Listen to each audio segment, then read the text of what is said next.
Hello friends, അടുത്ത എപ്പിസോഡിൽ ലച്ചുവിന് നഷ്ടമായ ഓർമ്മകളിലേക്ക് ലച്ചു മടങ്ങിയെത്തുന്നു. ക്ഷേത്രത്തിൽ തൊഴാനായി എത്തിയ ലച്ചു അവിടെ വെച്ച് ദിനേശനെ കാണാനിടയാകുന്നു. ദിനേശൻ മനഃപൂർവ്വം ലച്ചുവിന്റെ ഓർമ്മകൾ തിരിച്ചു കൊണ്ടുവരുന്നതിന് വേണ്ടി ആ പഴയൊരു സംഭവം വീണ്ടും അവിടെ വെച്ച് ക്രിയേറ്റ് ചെയ്യുന്നു. അങ്ങനെ അവിടെ വീണ്ടും ദിനേശൻ വലിയൊരു വടിയും കയ്യിൽ പിടിച്ച് ലച്ചുവിന്റെ തലയ്ക്കടിക്കാനായി അരികിലേക്ക് ഓടിയെത്തിയ ആ ഒരു സംഭവം ലച്ചുവിന്റെ മനസ്സിനെ പഴയ ഓർമ്മകളിലേക്ക് മടക്കി കൊണ്ടുപോകുന്നു. അങ്ങനെ ദിനേശനെയും മറ്റും ലച്ചു തിരിച്ചറിയുന്നു.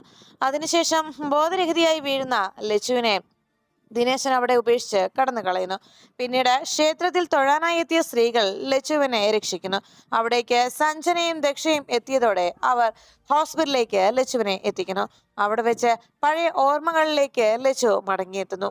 സഞ്ജു ഡോക്ടറുമായി സംസാരിച്ചതിന് ശേഷം തിരികെ വീട്ടിലേക്ക് ലച്ചുവുമായി എത്തുന്ന സമയത്ത് സ്വാതി ലച്ചുവിന്റെ ഓർമ്മകൾ മടങ്ങിയെത്തിയതറിയാതെ സഞ്ജുവിന് നേരെ തട്ടിക്കയറുന്നു.